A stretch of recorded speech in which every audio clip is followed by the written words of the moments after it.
Are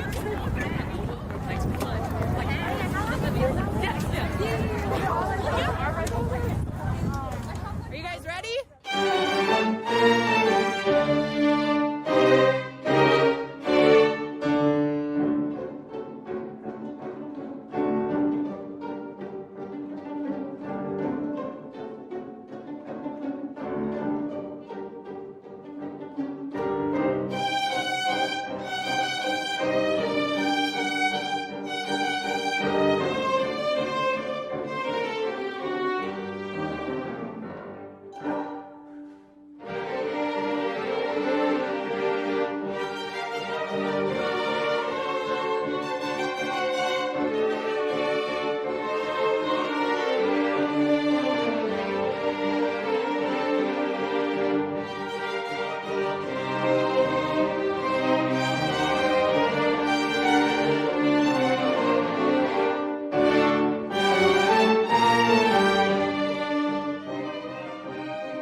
Hello, everybody. Thank you all for joining us at A Time to Shine, Healthy Children, Healthy Futures.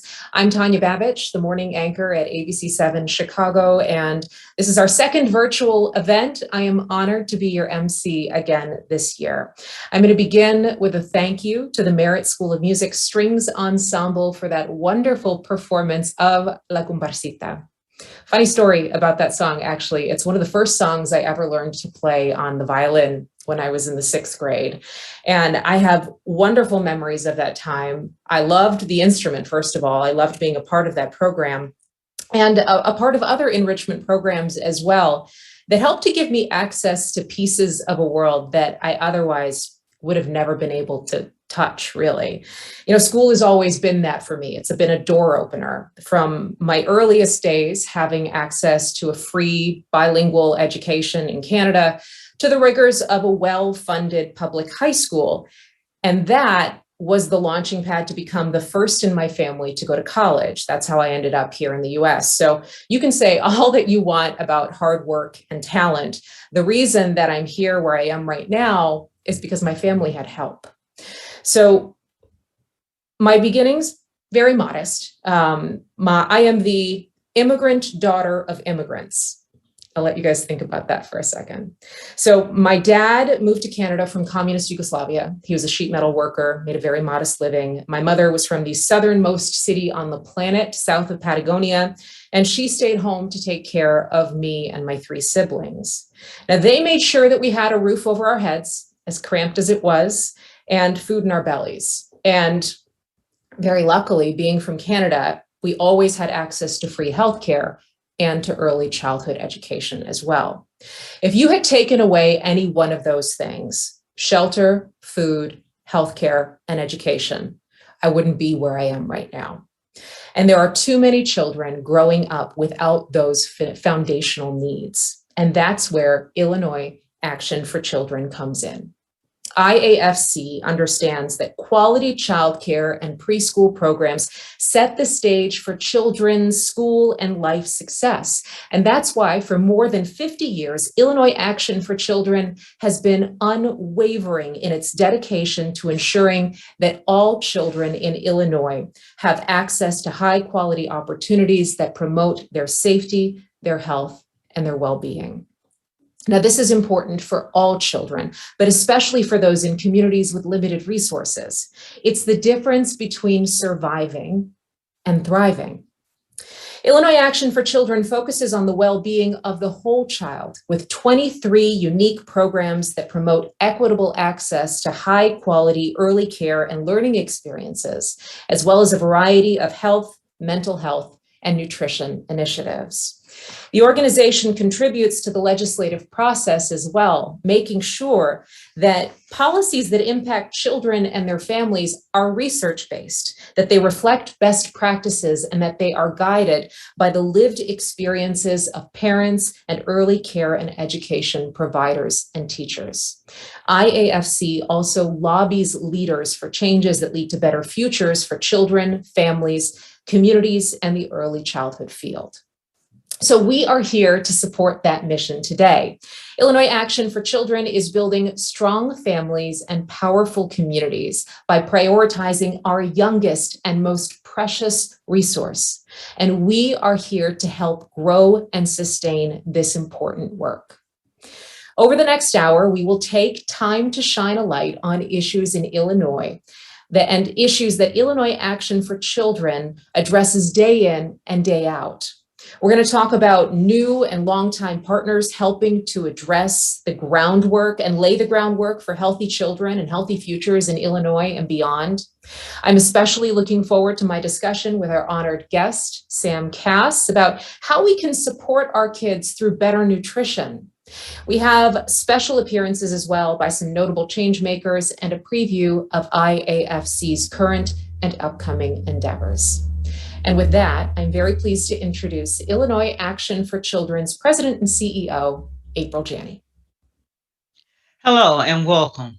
I'm April Janney, and I'm so happy to be here with you today at our annual A Time to Shine celebration. As I'm in the midst of my first year as CEO and President of Illinois Action for Children, I've come to truly appreciate the resilience of the human spirit. I've seen firsthand how our staff, our partners, caregivers, and families across Cook County and Illinois have had to rebound from the COVID-19 pandemic, while also fighting for racial justice in our communities locally and nationally. The past year and a half has taught us so much about supporting each other and what it means to be connected to community. We have all endured a great deal, both personally and professionally, and learned what it means to both receive and offer a helping hand. While we continue to navigate this new way of living, wearing masks, being socially distant, and having virtual celebrations, it's vitally important to me to maintain our commitment to those we serve, meeting their needs, especially during the toughest times. On a daily basis, we hear about the challenges in early childcare. We know that many caregivers and families have been in survival mode. It is our organization's commitment, my commitment, to continue working to support our partners and families to move from surviving to thriving. While the state of the world challenged us, it did not break us. We have a strong foundation established under our founding leader, Sylvia Cotton, and our legacy leader, Maria Whelan, who unexpectedly passed away last summer. Her leadership was so strong, so thorough, that she made sure that Illinois Action for Children was well positioned for a bright and sustainable future. We have continued to build on that foundation by putting the finishing touches on our 5-year strategic plan that will guide our work into the future. Serving as a community asset for more than 150,000 children and families and 20,000 child care providers is the tip of the iceberg. Our plan ensures that we think holistically, learning from the past 18 months so that we can launch new innovative initiatives to serve our community at large. At the forefront, It is our determination to continue implementing measures to keep our employees safe and healthy while supporting those who rely on our programs and services. As we look forward to a brighter future, we've responded to immediate pressing needs with greater resources to children and families. One area in particular is providing more technological supports to facilitate learning and parent engagement. This was especially crucial as we had to quickly navigate to a virtual world during the early stages of the pandemic. The Child Care Assistance Program has also adapted to these changing times. There are now fewer financial eligibility restrictions, taking into consideration the increased constraints on many families' pockets. This means that more families can be helped by participating in the Child Care Assistance Program. How else can we respond to the growing needs of family and children? I'm glad you asked. Let me share just a few more things. We are also educating childcare providers and the public about the dangers of lead exposure. And we're working to expand access to early childhood educators to earn their credentials. Through public policy and advocacy, we're pushing for a better system of early childcare and education that expands access and opportunities to all children and families. Here in our great state of Illinois, childcare is an essential part of a strong and equitable economy. We're supporting the governor's commitment to reinventing and reinvigorating the Illinois childcare and early education landscape.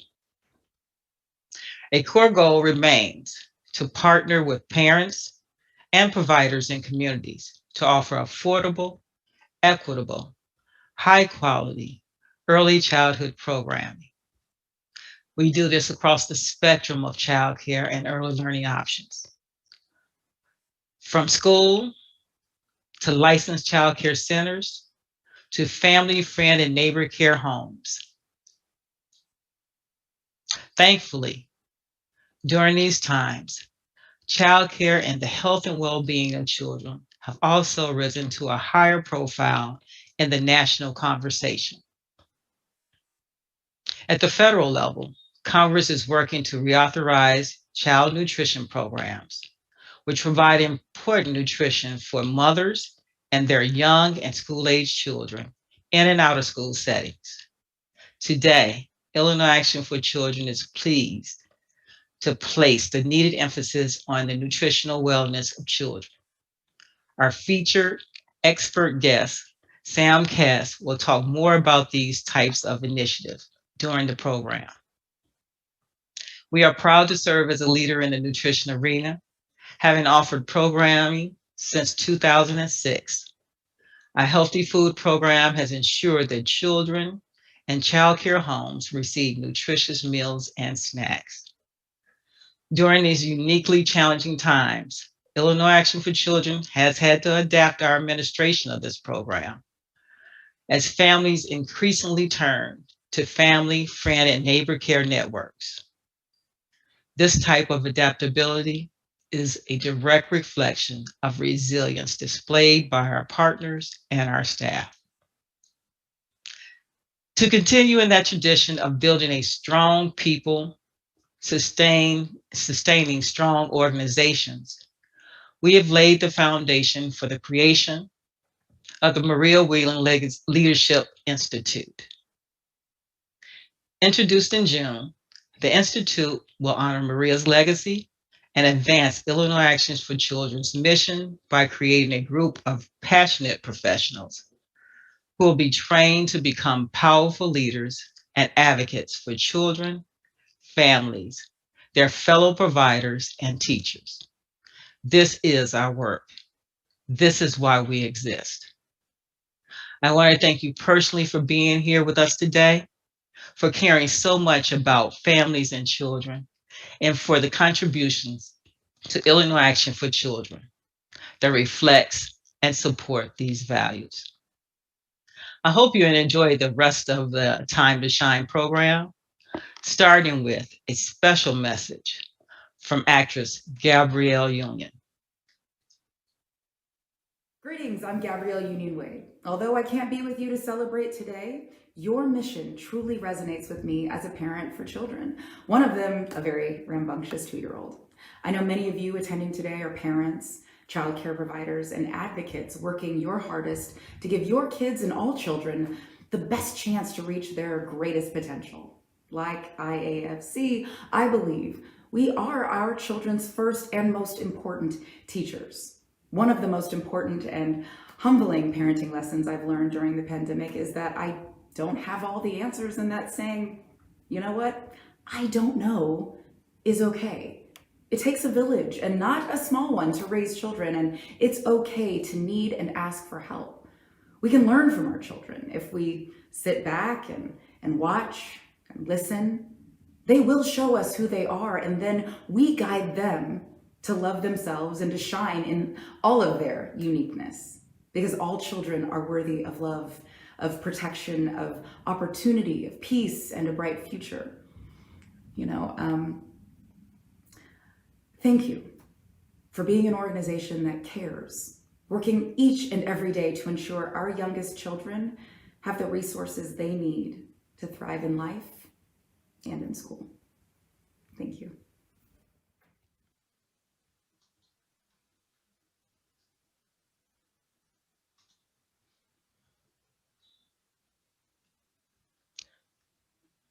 Good afternoon. I'm Sandy Matthews, Illinois Action for Children's SVP of Organizational Advancement. Thanks to Gabrielle Union for sharing her insightful parenting lessons.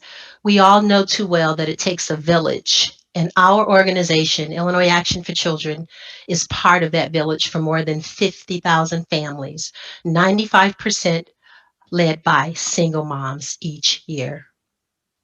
Illinois Action for Children works to reduce barriers and empower families in some of our most under-resourced communities. And while we've taken great strides moving forward out of this pandemic, the families we serve still rely on us, and they'll be relying on us for a long time because they will be still dealing with the consequences of COVID-19 for years to come. But we will be on the forefront every day, listening and responding to their needs. Your attendance in support of A Time to Shine today plays an important role in our work to enact changes on the local, state, and national levels that lead to a better and healthier future for all of our children. And now at this time, we'd like to shed a little light on this year's sponsors who we are so grateful for. We're thankful for their leadership and their commitment to continuing to support our work. Our co-presenting sponsors this year are Complete Care Management and Lakeshore Learning Materials. Our building community sponsors are Constructive Playthings and SEIU of Illinois, Indiana, Missouri, and Kansas. And of course, our Taking Action and local leader sponsors. You are all instrumental in fueling Illinois Action for Children's work. In addition to our sponsors and donors, we have been extremely fortunate to have exceptional partners, including philanthropic, community, and civic leaders that have all gone above and beyond their support during these unprecedented times. And we're delighted to acknowledge them tonight. First, we have our Philanthropy for Children recognition. Philanthropy for Children is presented to individuals or organizations that have wisely invested its resources and efforts that create real and lasting benefits for young children and working families in Illinois. And this year, we're recognizing recipients in the foundation area.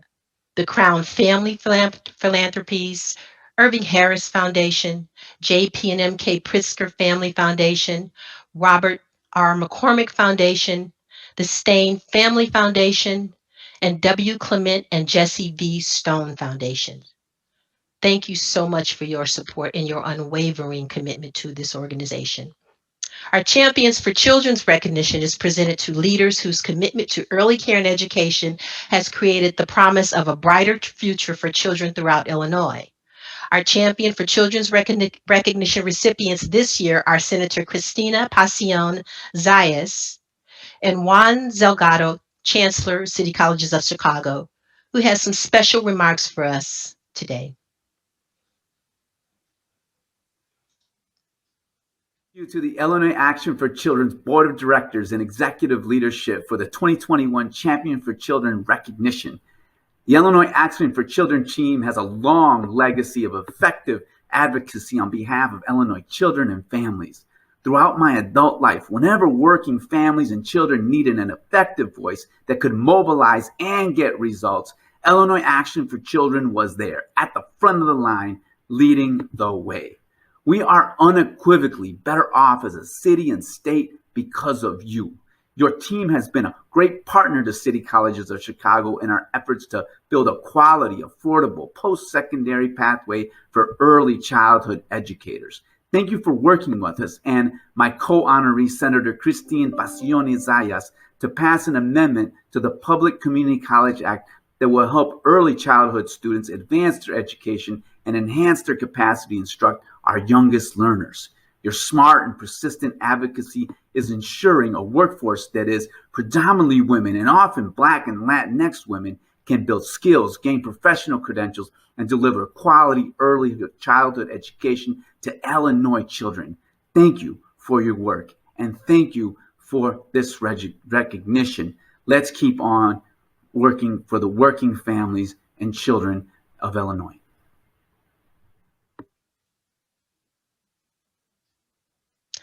Thank you to all of our recognition recipients for your steadfast dedication to improving the lives of children and families across this state and beyond.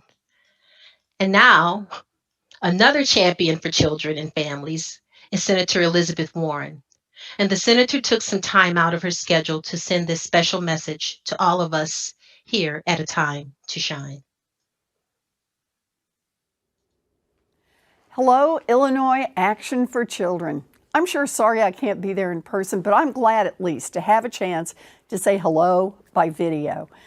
I want to thank you for the incredible work that you are doing to provide childcare, educational and social support to empower the children and the families of Illinois. This pandemic has set people back. Women, especially Black and brown women, have been hardest hit by pandemic-related job losses and by the loss of child care options. Many women who've stayed in the workforce have cut back on their hours in order to pick up more responsibilities at home. And make no mistake, that has consequences not just in the immediate, but also long-term consequences for their careers and even for their retirement. And this is why we need to focus on real structural solutions. We need universal child care in this country. By investing in universal child care and universal pre-K, we can give millions of families across America a shot at a sustainable future. We also need to raise the wages of every child care worker and preschool teacher in America. Their critical work has been undervalued for far too long. During this really hard time, you have all gone to extraordinary lengths to continue serving families. This is an historic moment. We have our toes right on the line for the kind of big structural change that we've all been fighting for. So right now, as we speak, Congress is hammering out the details of the Build Back Better bill that would actually make child care services in pre-K available to all children and families. But it won't happen on its own. We need your help. Your members of Congress, your state leaders, even the people you chat with in the grocery store line, they need to hear from you that this is important, that it is a priority, and that it needs to happen, not at some long future point, but it needs to happen now. I have long believed that childcare is just basic infrastructure and that we need to start prioritizing and funding childcare as basic infrastructure, infrastructure that keeps our economy running just the way roads and bridges do. And if you want an economy to work, then we need to make childcare a national investment. So that's why I'm going to keep fighting for every baby to raise the wages of every child care worker in America and for long-term investments so that all families can find affordable, high quality, and safe care in the future. So, to all of you here today, I'm grateful down to my toes for all that you do. Please keep up the great work. I'm with you all the way. Thank you so much, Senator Warren, a true inspiration and example of the power of persistence in advocating for national change to support families and children alike. And now it is with great pleasure that I introduce our esteemed guest for our feature segment, A Conversation with Sam Cass. Sam, as you can imagine, it's your turn to talk now. So if you haven't already, let's check. You can unmute yourself. Hello, friend. Hello. It's good to see you. Thank you so much for being with us. I'm honored. It's great to be here. Great. So this is the awkward part of the conversation where you get to sit and smile into the camera and I get to tell everybody about all of the things that you've done. Sam, of course, is a nutrition advocate. He is an entrepreneur, food policy expert, and former White House chef and senior policy advisor for nutrition. He's executive director of the national Let's Move campaign, the first person in White House history to simultaneously hold positions in the executive office of the president and the residents as well. Sam, in your cookbook here, Eat a Little Bit Better, my favorite part was the story about you having run-ins with the Secret Service who didn't like it so much when you ran down the hallways trying to get out to the Obama residence to make dinner on time. Yes. Good story. I like that one. Sam was also instrumental in creating the first major vegetable garden at the White House since Eleanor Roosevelt's Victory Garden. In 2012, he helped create the American Chef Corps, which is dedicated to promoting diplomacy through culinary initiatives. And Sam currently serves as senior food analyst at NBC News, covering topics like healthful eating, food trends, and policy. He's an investor and strategist for a venture capital fund dedicated to innovation in the food system. He is also, I'm going to keep going here. There's a little bit more to go. He is also chief strategy officer for Do Good Foods, a company that is taking on climate change by ending food waste. Sam and his wife, journalist and author Alex Wagner, are also proud parents to sons Sai and Rafa. And I'm sure that you feel that that's your most important title out of all of them, right? By far. Great. Let me cut you off there. We were running up against the end. It's all good. It's all good. And I probably skipped over a few things as well. So Sam, I want to begin with this. So you and I are about the same age. We kind of reached pivot points in our careers at about the same time. So on the day when you were sitting up by that podium watching President Obama's 2009 inauguration, I was all the way at the other side of the National Mall reporting in my first reporting job on the inauguration. And, and thus began, your career and where you are right now and mine and where I am right now. You did real good. Could you have ever imagined where your relationship with the Obamas would take you? No, I mean, how could you possibly be that audacious to think any of that would happen?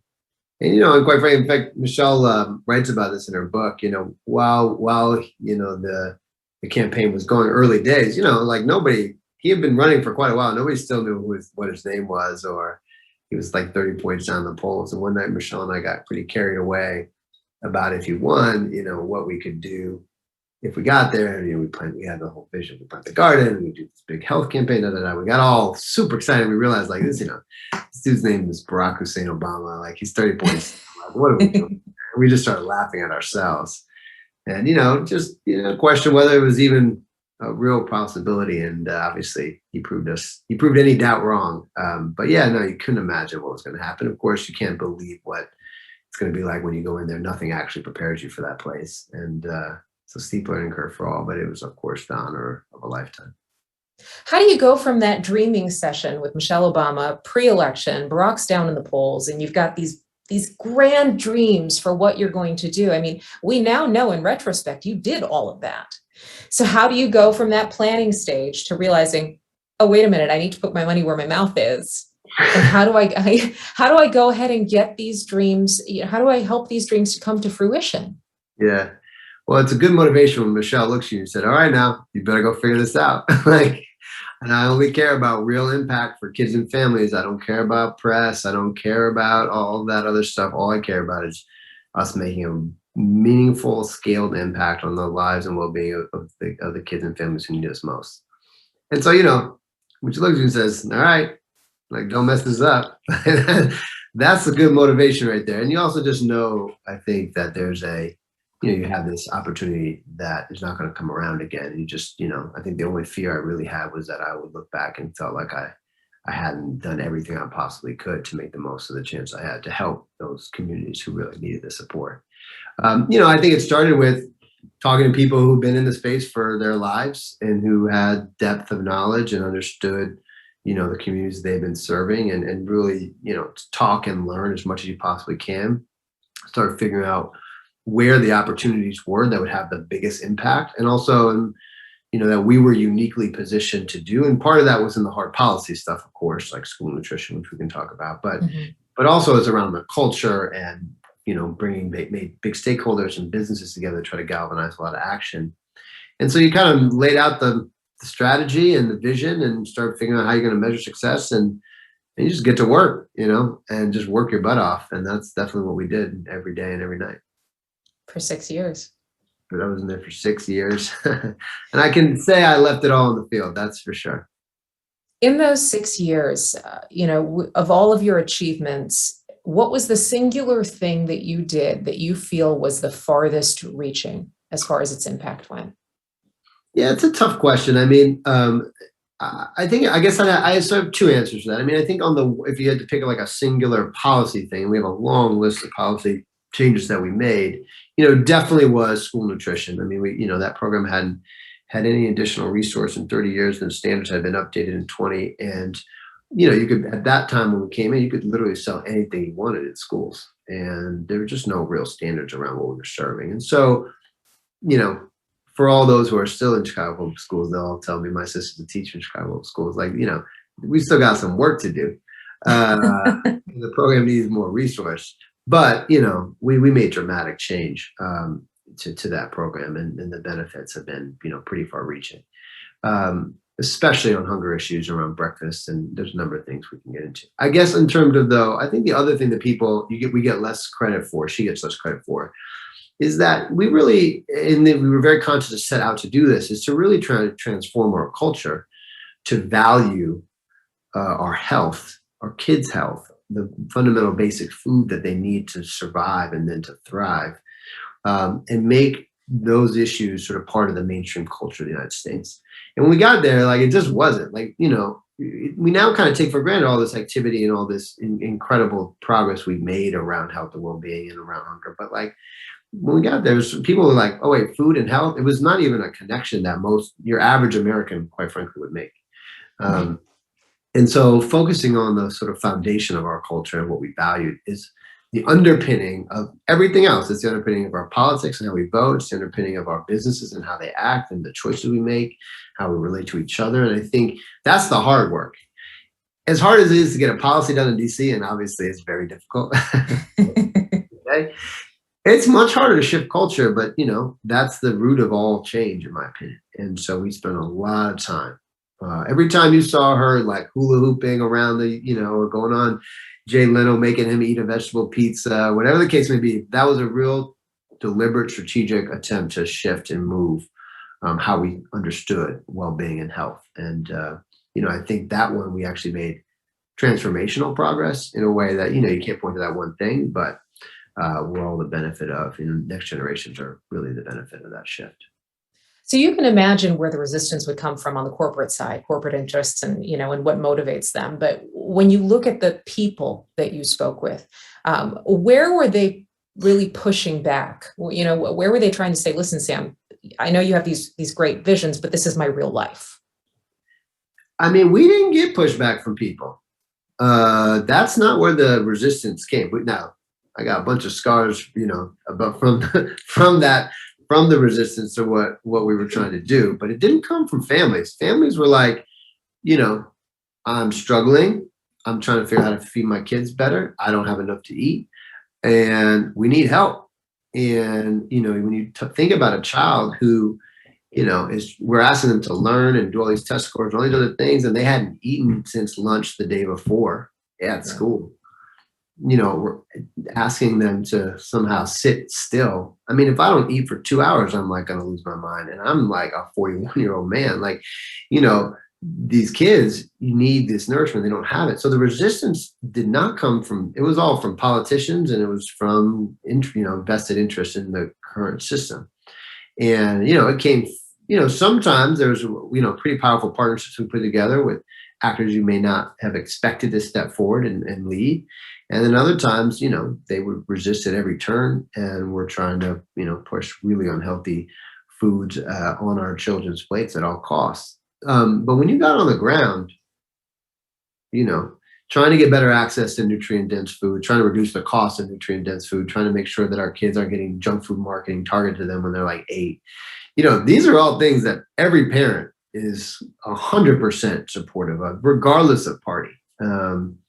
This is a foundational part of life all over the planet, not just here in the United States. By the way, she got so much deep response globally. Like when we planted the garden, I knew that it was going to be a bigger deal than everybody else. They're like, yeah, okay, go down there, plant your little garden, man. It's cool. Yeah, I hope that goes well for you. And I'm like, you guys don't realize this thing is going to be a big deal. And but what did catch me, and it was obviously, but what did catch me by surprise was how it resonated around the world. And she was on the cover of every single newspaper around the world. We got calls from Afghanistan and Korea, like literally everywhere, reaching out, trying to learn more about what we're doing. And it's because the basic act of caring for kids is as universal human experience as there is. And so much of that rests on feeding and nourishing that, our children. And that is the building block from all other aspects of their well-being, right? Their physical well-being, their mental, emotional well-being, their ability to learn, right? All those things are dependent on just these basic human necessity. And so, that part was, I think quite powerful. And, and for those who interests were not aligned with the well-being of kids and families, then we just fought like hell and beat them a bunch of times and lost a few of them. And that's just how it goes when you're in DC. You made real progress, though. I'll tell you, my kids are CPS kids. So I kind of have the inside look at how everything works, and you realize, especially during a pandemic, how critical those meals were, because so many of these kids, once school shut down in the spring of 2020, the question became, wait, how are we going to get these kids access to those meals that they've come to depend on since the Hunger Free Kids Act in 2010, and CPS embraced it. And they said, okay, great, let's go, let's do this. Yeah. For all of that progress that you made, what did the pandemic kind of roll back? Where are we now? Yeah. I think we're still trying to figure that out, to be quite honest with you. I think obviously the world got turned on its head. And I think really in my mind, the pandemic sort of did two things. It distilled and put a real focus on a lot of these challenges that we've been fighting on and working on for a long time. And it made them more acute. It made them more visible. And we realized, man, these systems that we had in place are, one, more fragile than we thought. And two, more people are really depending on them, especially our children, than we realized. And I think it also exacerbated whatever trends were starting to happen. It accelerated those things. And so, I think we're still emerging and still kind of trying to take stock of really, okay, man, that was really bad. And it affected so many people who never thought that they'd be worried about food security, right? You see the lines around the country with people in nice cars waiting in lines at food banks. You're like, I'll never forget. I think it was in Dallas. I'll never forget those images. You have enough money to get gas and have a nice car, but yet we are now so disrupted, and the economy is so been so degraded that everybody is now sort of being on the edge of this. It was pretty telling, and you realize though that for so many kids, this is how they've been living this whole time. And I think it helped us, have a more of an emotional connection to the state of so many of our children. And, I think there's a powerful example in that bill that we did. There's a provision in there called the Community Eligibility Program. And it allowed schools with, over 40% free or reduced kids to serve universal breakfast. And the reason this was important. And I just think I think it distills like the reason I tell this story, because it distills, I think, than what the pandemic has showed us. It's like these kids, lunch, every kid got served lunch, right? So you couldn't tell who was on free lunch or who was full. But well, CPS is one of those districts. Exactly. But so there's like in CPS, but at breakfast, it was only for the low income kids, only for poor kids. And most of those kids would choose not to eat breakfast so they would not be stigmatized as poor. Yeah. And you can imagine, like, you're 8, you're 9, you're hungry because you haven't eaten hardly anything since lunch last day. And that's the emotional toll it takes. The poverty takes that amount of emotional toll on these kids that they would rather continue to be hungry till lunch. And by the way, it's like 20 minutes, at 1:30, it's like that these kids are going to eat. And so, really working on policy and on the ground efforts to relieve these stresses on our kids, to make them feel safe enough to just eat breakfast, provide the breakfast and make them do it in a way that makes them feel safe and not stigmatized, is the work. And that's what, that's why we're here today. That's the work that Time to Shine is doing. And like, it's absolutely critical to build all kinds of other successes for the future of these kids. So Sam, how do you take the next step on the policy side then? When you look at the progress that was made, a decade ago with the Hunger Free Kids Act, what is the next progression? Well, the bill's got to get reauthorized every 5 years. It's coming up again. So we got a shot every 5 years to strengthen it. And I think there's like lots of opportunities. I mean, so one is like a big fight. So everybody's got to step up and say, here's what's happening in Chicago. Like, Chicago's got a big voice in these conversations. Here's what's happening here. Here's what we need. Number one, we need more money for sure. Number two, like, we need stronger standards because, there's still too much sugar in our food. And some of those standards got rolled back a little bit so we can sort of just double up on them. It wasn't as dramatic as sometimes people like to make. Like, the heart and soul of the bill remained intact. But we can up those, and we can think about after school. We need to think about evening, because what you realize this is how these kids are eating. So many kids, like a huge percentage, don't get dinner. And so just think about that. You're 7, it's just hard to fathom. So there's a big opportunity there. And then look, we got to advocate for better. So for me too, the part of my role in all these policy conversations, I was, working on the numbers, like where it's at the sodium level, and working with all the experts trying to figure out how to craft a strategy that was based in science, but also was pragmatic enough that people could do it. But it's also like, hey guys, like, this food's got to taste good. Like, if it tastes terrible, I don't care what it is, these kids aren't going to eat it.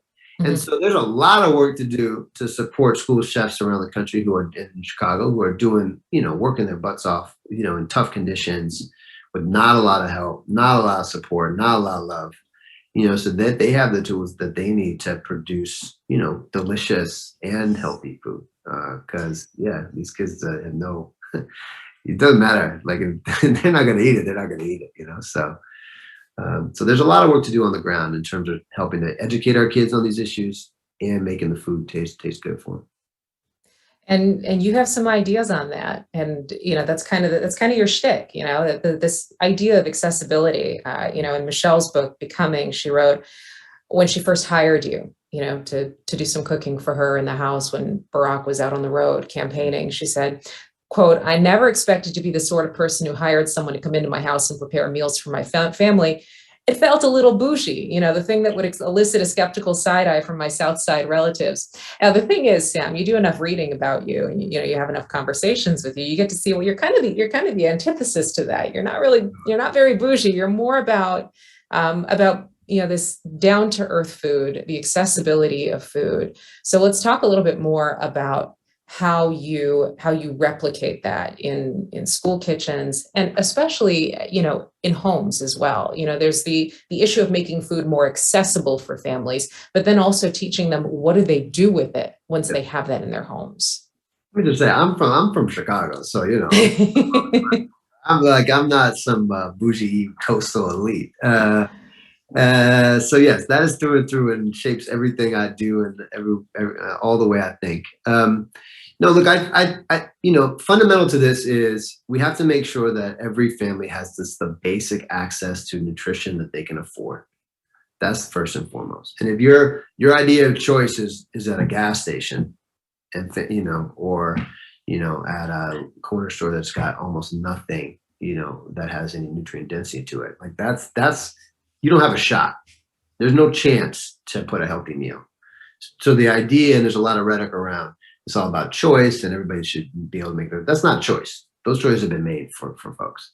So that's number one. And then we need real investment in our communities to not just make sure the food gets there, but make sure it's affordable. Oftentimes you go into lowest income communities and like the produce is the highest cost.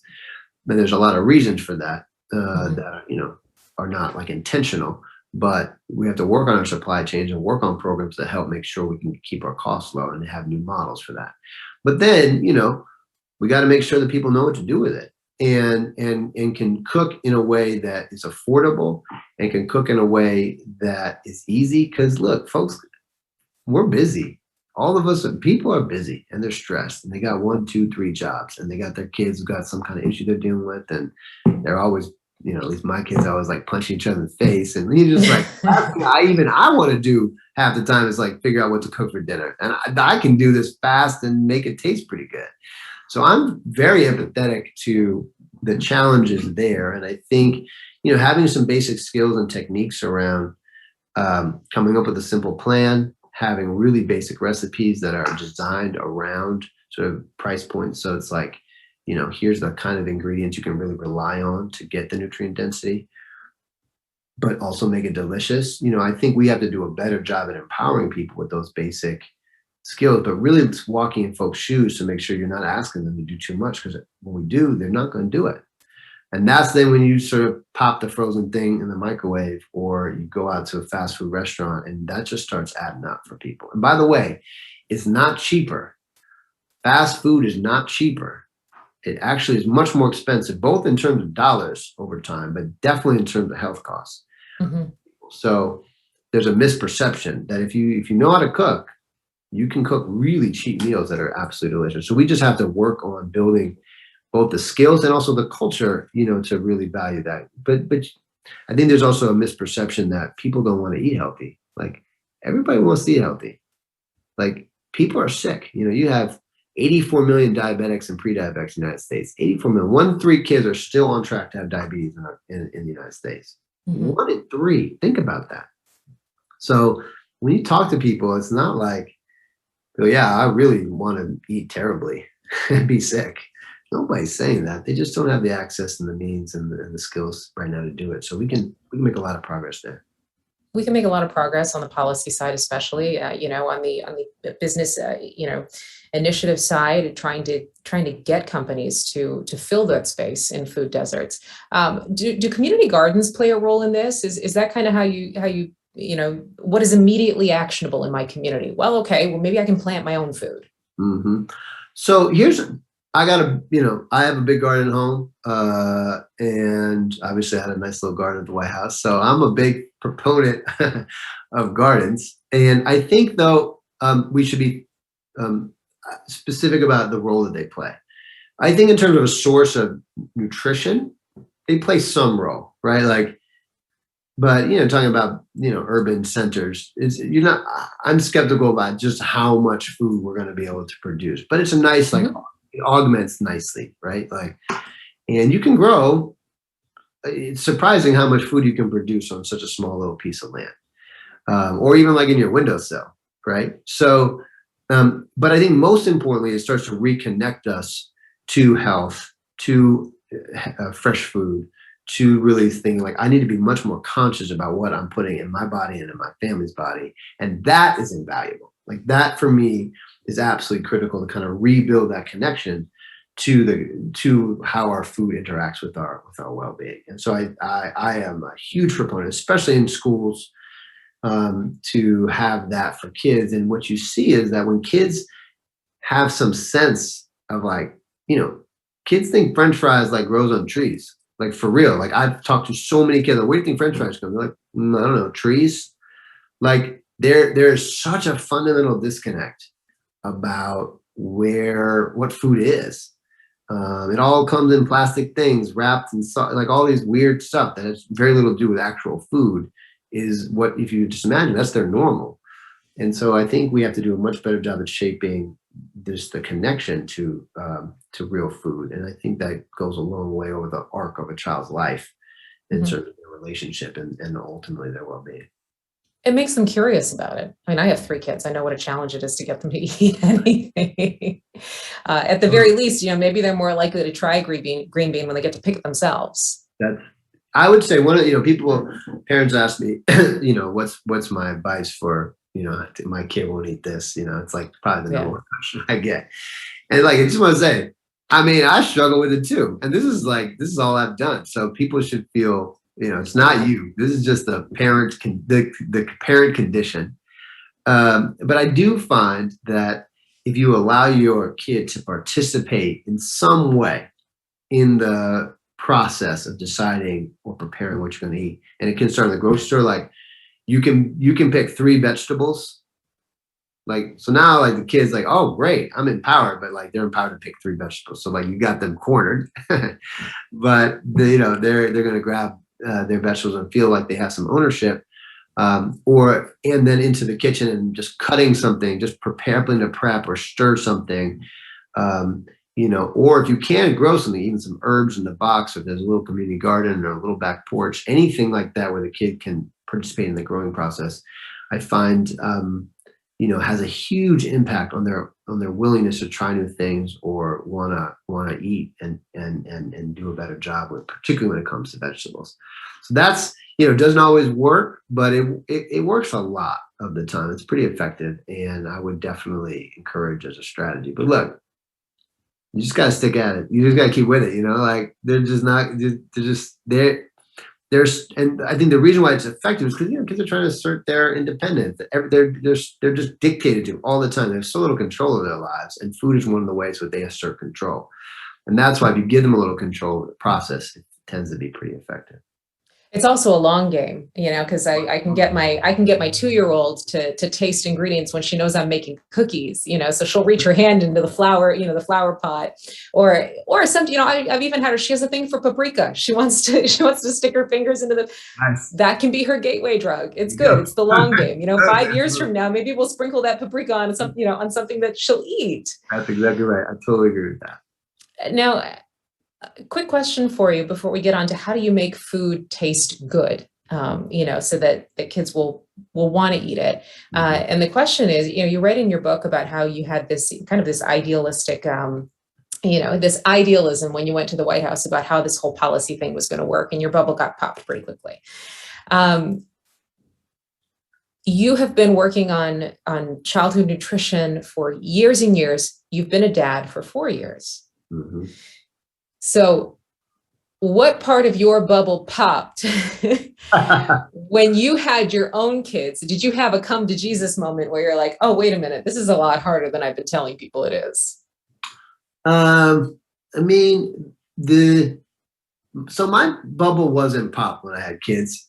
I mean, I'd been cooking from, Malia and Sasha for a long time, and had always had kids in my life. So they popped. I mean, they kept me real forever. So, I had my feet pretty firmly on the ground in that regard. But what did happen was it was kind of the opposite. What it did was really confirm and distill just how important these issues really are. And it actually just brought them all much closer to home.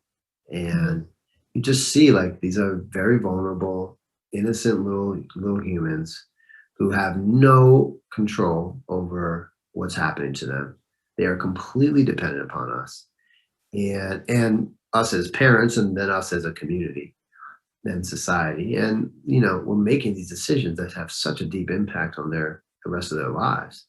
And we spend so much of our time treating the symptoms later in life for the decisions that we're making, early in life. And so it just kind of put an acute, we got to do more. It was this is not enough. This is actually even more important than I realized. Yeah. So. So our audience members are able to submit questions, and I encourage you guys who are watching at home to do so. One of the questions that we have, no, seriously though, how do you get your kids to eat veggies without a fight? And I think I'd like for that to be our segue. I'd like for that question to be our segue into actionable things that you can do around the house in order to make things a little bit easier for yourself, and perhaps a little more, make certain foods a little more appealing for your kids. So Sam, one of the things that you talk about is you eat what you see. Mm-hmm. What is that? Yeah. So, and I'd say this is probably number one on the list of what you can do. You know, everybody has had the experience. If you're driving down the street, you look up, you see a billboard of like a delicious looking cheeseburger, and you say to yourself, oh man, I love a cheeseburger. It's like, you didn't want a cheeseburger. You just saw a cheeseburger. You weren't thinking about that cheeseburger a minute ago. You saw the cheeseburger, and that's how marketing works. You see it, it triggers a mental response and an emotional response. Basically, there's actually a ton of science around it. I did a lot of work in the White House. What it triggers is actually an emotional response and a memory response. Like, oh, I remember that last cheeseburger, and oh, it makes me feel so good. And then you're like driving to the next drive-through, and that's how it gets us. The same thing happens in your house. So you walk into your kitchen, there's a bag of cookies on the table. You're like, oh, I love a cookie. And next thing you know, you're eating 4 cookies. And I've done, we're all guilty of that. I've done that all the time. So the best thing you can do is to set your environment up for success, to try to eat better. So that means, and I did this instinctually when I was cooking for the family back in the day. Like if you have a bowl of chips out and the kids running through, they're going to grab a handful of chips. And if you had a bowl of grapes out, kids running through, they're going to grab a bowl of grapes, handful of grapes. So everything that you can see, I would make sure is the kind of food you're really trying to eat more of. And that's also true in your refrigerator. Right now, we're putting all the like unhealthy snacks right at eye level, and your vegetables are in the bottom bin where they go to die. Put those vegetables up, cut them up, make sure they're like easily to snack on. And then it's not that you shouldn't have like a brownie, but like put the brownie at the top shelf in the back so that you're only having it when you really want. That is like, I think fundamentally one of the most important things to do. And I think then it just makes it easier. And so then then the place to really be so then you can like not be fighting yourself in your home where you're like, I shouldn't eat this. I shouldn't eat this. Like that, we don't want to live like that. We want to be relaxed and enjoy ourselves when we're in our house. The place to be like very like cognizant of the choice we're making is when you're in the grocery store. It's like, that's when you want to have a plan for your week. That's when you want to have a list of what you want to buy. And that's when you want to really try to stick to that list. Because then you get home, you put your food out, you got your one little treat, you got your other healthy stuff, and you just relax and eat what you want. But the grocery store is where things can go wrong. That's when you like buy the 4 extra things that you're hungry, you're racing, oh, that looks good. And then then one way or another, you're going to eat that. You may push it off for a week, but eventually you're going to eat those holes. And that's not what we're trying to do. So that would be my advice about how to just give yourself a chance to be successful. Because right now we're not setting ourselves up. You think we can also eat meat a little bit less? Definitely. So a lot of work that I'm doing now too also has a big focus on climate change and sustainability, because all these issues that we're grappling with are an existential threat from climate. All these things, all the progress we've made is going to be undone if we continue down the course that we are on climate. And it's definitely going to impact communities of color and low-income communities far more, far disproportional ways than wealthier communities. And so let's spend a lot of time. Food is a big part of climate, and both as a driver of climate, it's the number 2 driver of greenhouse gas emissions globally, and it's on the front lines and being disrupted. In fact, a lot of the reason you're seeing, prices starting to go up is because of climate conditions in different regions that are hurting our supply chains. So meat is probably the one that you care about that, and I encourage us all to care about it. Meat is definitely, especially red meat, has the highest footprint of any part of our food system. And so for both a health reason as well as climate change reason, we should definitely try to eat less animal protein. And I say that as somebody who loves meat, and I will always eat some level of meat, but I'm definitely trying to eat less. That actually answers one of the questions that we were asked pretty pretty perfectly. It was what are some of the nutritional realities that families are facing now, and what will they be over the next 5 to 10 years, and how will that impact children facing poverty? So it's exactly what you said here, and the little thing that you can do, on a micro level, is to eat meat a little bit less often. You also say try to cook one more time per week. Yep. But how do you make that work in real life? Because people have jobs, kids have, I feel like a chauffeur. I'm an Uber driver for my children, driving people around to lessons and from one school to another. So how do you make that easier for families so that they can cook that one extra meal a week? Yeah. Well, listen, when you look at the science, everything gets better when we cook. So as compared to, like frozen meal, ready-made meals, or going out to restaurants, and I say this as a chef, everything, total calories, fat levels, sodium levels, sugar levels, everything we're trying to avoid, and the nutrient density, everything we're trying to avoid or everything we're trying to gain is improved meaningfully, dramatically when we cook at home. So as just like, if you don't even worry about what you're cooking, if you don't even think about nutrition, like trying to figure out like numbers of grams of fat, like none of that, don't even worry about that. Try to cook as healthy as you think you can. But, I love a fried piece of, catfish, and I cook it all the time. So like, don't even worry about it. But if you just can figure out how to cook at home, you're going to be well on your way to doing a better job. Now, I agree with you. It's hard, but that's why I'm just asking one time. I'm not saying cook 7 nights a week or 6 nights a week or 5 nights a week. I'm just saying wherever you're at, you don't got to overhaul your life. Just try to take one night a week and figure out how you can have one more home cooked meal. And I'm not saying it doesn't take some effort. And I'm not saying, that it's not some kind of commitment, but I think that we could figure that one out. And part of the way to do it is, I think Sunday is an important day. And that if we take the time, to have a plan for the week and then do some cooking on Sunday and set us up for maybe Monday and Tuesday.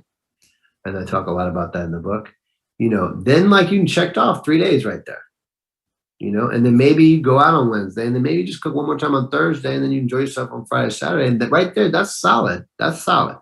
And that's better than most of us are doing right now.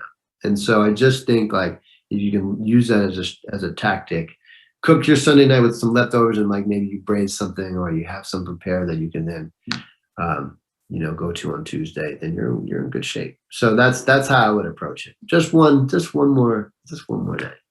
Just one more night. We're getting several questions about people who are interested in growing food and how do you actually make that work? Are there ways to grow vegetables indoors? Because you remember what Chicago winters are like, or what grows quickly, for kids that kind of don't really have the patience to follow along week after week after week, waiting for something that they can actually try.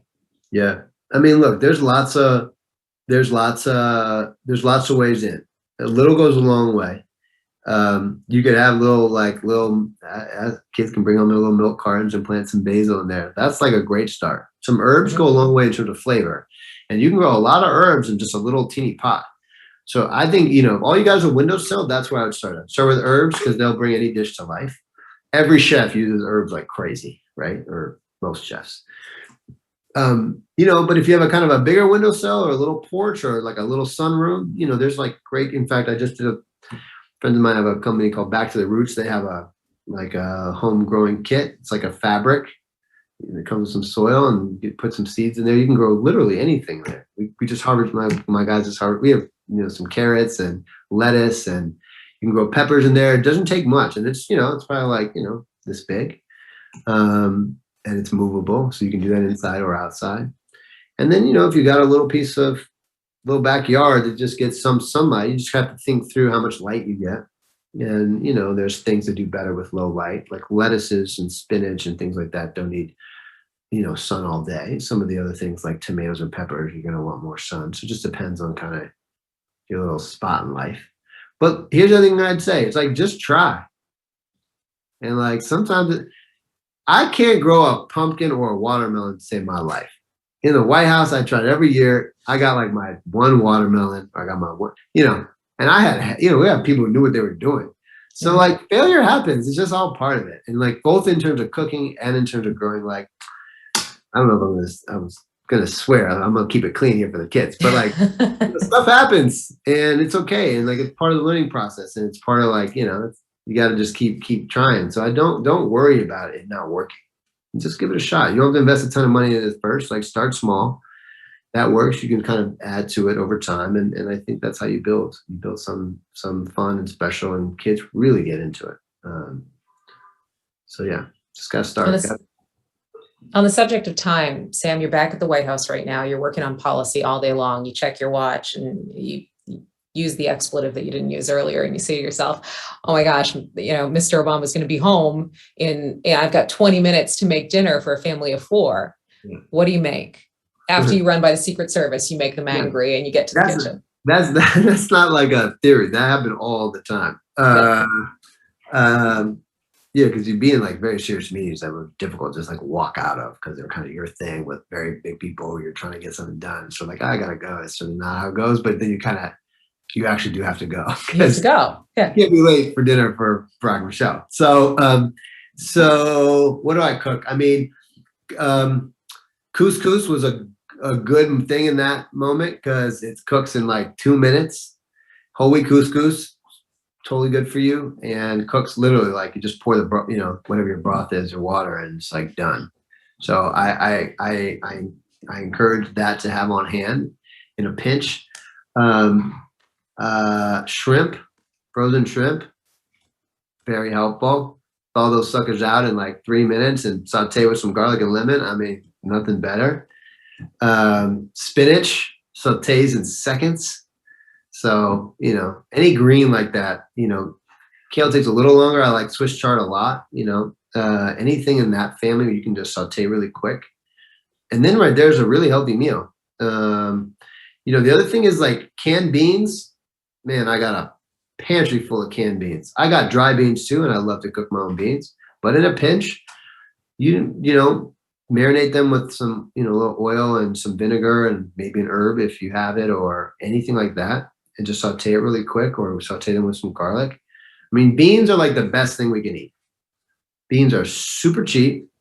They're as nutrient dense and as anything you can eat. They have high levels of fiber, which is the thing that we're most devoid of in our diets, I'd say. In terms of, there's one thing to focus on to try to eat more of, it's fiber. And they got all kinds of micronutrients. And yeah, they're like totally delicious. So, I think the future is definitely rests on beans. And from a sustainability standpoint, they're incredible because they sequester nitrogen in the soil. Which helps then build soil health. So like on every level, they're kind of like the perfect thing to eat. So yeah, right there, that's kind of what I would in a pitch go to, and it happened more than it should have. And they were still satisfied with it. Yeah, it's totally delicious. Absolutely. One more question for you about food waste, and the concern around that, both at the national level, what should we be thinking about? What should we be doing? And then also on the, on the family level, we want to think about this. Yeah, food waste is one of these topics where, I'm doing a lot of work on that. And I'm part of a company called Do Good, which we're actually going to soon launch a first product called Do Good Chicken, which is fed food from retailers that was otherwise going to get tossed. It's insane when you start looking at the numbers. There's 40% of the food we produce is thrown away. 40. Mm-hmm. Can you imagine like an oil company pumping oil out of the sea and just throwing away 40% of it? I mean, it does not make any sense. It's so inefficient. And families are just throwing money away. They're throwing thousands of dollars away every year. We have to do a much better job. About 30% of that comes from kind of retailers and distributors, but the lion's share comes from our homes. And I think part of it becomes a pretty vicious cycle because a lot of the food we're throwing away are the most perishable foods, like the fruits and vegetables. And that's the thing we got to be eating more of. And it's largely because, we buy some stuff, we don't really think it through, we put it in that bottom bin and we forget about it. And then it kind of like starts to go bad. Not totally bad. You look at it, you're like, I don't know what to do with that. It's not looking great. And you kind of like just close the door until it's so bad that you toss it, right? Like we all have people that's just how it plays out. And so I think having a plan for what we want to do with it, making sure we can see it in our fridges is a big thing, and just being cognizant of some tips, like an ice bath for anything leafy can bring just about anything back to life. So ice is your friend. Throw that in an ice bath and see what happens. But we should just be a little more conscious of making sure that we have a plan and not let those things go to waste, because we're talking about huge environmental impact and a huge financial impact, and then greenhouse gas, because all that food goes to landfills and drives an incredible amount of methane, which is one of the most powerful greenhouse gases. So on every level, we got to do a better job on that. It kind of goes back to your first point, this notion of shopping your fridge. Make sure that you can see everything that's in there so that you can be sure to use it, and then be cognizant of how you use it. I think we could all use a little education in how to stretch what we have in order to make the most out of it. The bottom line for all of this, Sam, is of course our concern about nutrition for children, making sure that they are well fed, physically and, in mind, body, and spirit as well. And so we are so grateful to you for your time today, for your insight on all of this. It's good, it gets you thinking on an institutional level about what we should be advocating for, candidates that we should be supporting, when it comes time to have your say at the ballot box, and then also what you can be doing in your own family, because it's not easy. Parenthood is the hardest job. I've been at it for a while. I still haven't figured it out. All I say is I just want to say thank you for everybody there who's supporting this organization, and this is the work, and so many kids' fundamental well-being and the arc of their whole lives is going to be impacted by the efforts that you're here to support today. So I just ask everybody to stretch and do a little more than they intended, because and just keep rolling up our sleeves, both with dollars as well as in efforts in your lines of work and in your communities, because you just see these interventions now avoid the compounding of these problems year over year for these kids. And so there's just no work that's more important. It's an incredible investment of our resources, and the earlier we go, the bigger impact we have. So I just want to thank April and Sandy, everybody who's doing just incredible work, and just encourage everybody out there to lend much support. You can hear my guest star here. Jojo, come here, honey. Oh, your coat. Oh, thank you so much. Come here, honey. Jojo, can you come here? That's what it's all She's gonna walk away now. Yeah, it's all that, and she's home from school now, but it's about laying that foundation for our families, for our children. Sam, you've been wonderful. Thank you so much. Thank you. Jojo's going to refuse my cameo request right here, which is just as well, because we want to talk more about building this foundation and the role that Illinois Action for Children plays in all of that. Also, how you at home can support this essential work. Please welcome IAFC's board chair, Beth Brooks. Hi, everyone, and thank you for coming to today's event. My name is Beth Brooks, and as Tanya said, I am the chair of the board for Illinois Action. Have been serving in that capacity since June, but have been a member of the board for a number of years now. And I have to say I'm a little bit distracted about how my refrigerator is organized, so I have to think about that. But I want to just say thank you again, and how important it is for children and families to eat healthy food. And I'm a registered nurse and have a PhD in nursing, actually. So I know firsthand and appreciate how important it is to have healthy food and a healthy body and a healthy mind, and pay attention to the different nutritional value and food that we eat, and how important it is to help our little ones, children, develop healthy brains and have the way to deal with and the power of their body as they grow. So that's why now Illinois Action our work is so very, very important, and we want to focus on the whole child. And so, of course, nutrition is a part of being focused on the whole child. And tonight, Sam Cass did an amazing job giving us hints. Seriously, I am going to reorganize my refrigerator and make one more meal a night at home, because those are two things I'm pretty sure I can do without too much trouble. But Illinois Action for Children's Healthy Food Program ensures more than 4,500 children ate 2.7 million healthy meals and snacks, thanks to the work we do. And then in our early learning program, 800 children received excellent academics, but also filled their bellies with a nutritious breakfast, lunch, and a snack, and then get to play outside in a safe environment. And so we are committed to mitigating the health consequences for children during this pandemic too. And this has been a hard time for families to eat well and eat healthy. So we also want to say how important it is to focus back on nutrition. COVID has been a very difficult time for all of us, and children and families have been probably the most vulnerable during this time. So I need to, be the nurse. I'm putting my nurse hat on now and urge all of you to please become vaccinated. Our children need to be vaccinated, and try with their children under 12 certainly should be vaccinated, but we must be more vigilant in seeing that our children aren't exposed to COVID. It's such a public health crisis, and it's only for the better safety of our children that we all become vaccinated. So I want to take time to also thank you. As you can imagine, the work we do here at Illinois Action requires funding and requires your support. So we would ask that you help us in that work. We have more than 20 programs and across the state and in the city, and we have public policy efforts that we need support with, but also with funding 150,000 families and children in how we reach them annually and supporting them with their healthy nutrition. So please take some time to support us in this work. You'll see the URL at the bottom of your screen for a link that you can go to and donate.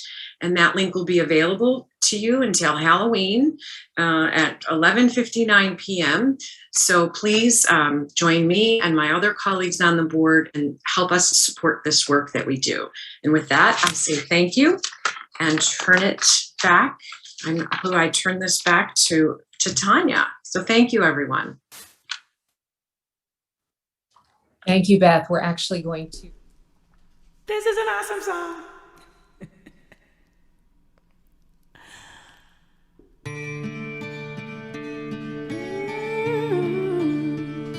I hope you never lose your sense of wonder. Get your fill to eat, but never lose your hunger. May you never take one single breath for granted. God forbid love ever leave you empty-handed. I hope you still feel small when you stand beside the ocean. Whenever one door closes, I hope one more opens. Promise me that you'll give faith a fighting chance. When you get a choice to sit it out or dance, I hope you'll dance. I hope you'll dance. I hope you never fear the mountains in the distance. Never settle for the path of least resistance. Living might mean taking chances, but they're worth taking. Loving might be a mistake, but it's worth making. Don't let some helping heart leave you bitter.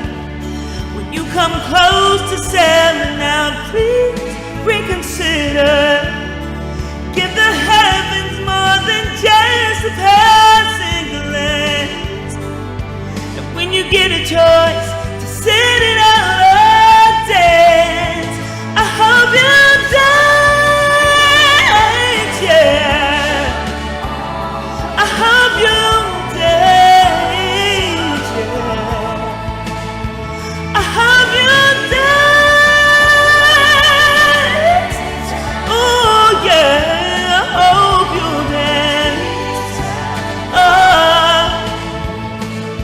hope you still feel small when you stand beside the ocean. Whenever one door closes, know that another will open. Promise me that you'll give faith a fighting chance. And when you get a choice to sit it out or dance, please dance, yeah. I'm hoping you will dance. Hey, hey, I hope you'll dance, yeah. Dance, yeah. I hope you'll dance, yeah, yeah. I hope you never fear the mountains in the distance, yeah. Never settle for the path of least resistance. I hope you'll dance. I hope you'll dance. I hope you'll dance.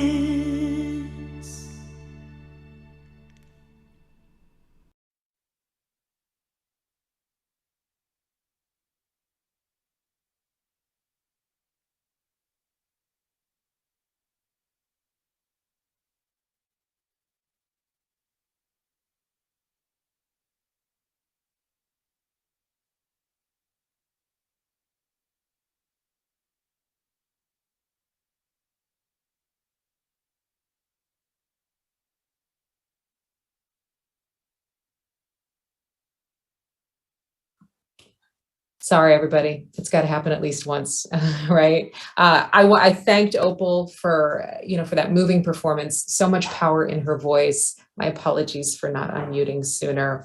I was just saying, I hope you will take what you heard tonight. You will be moved to donate today to IAFC, and also that you'll implement a little bit of what you learned in your own homes. I was pretty thrilled when Josephine sat down at the island in the kitchen in the other room. You might still be able to hear her, and said, "I want the bigger apple, the biggest apple."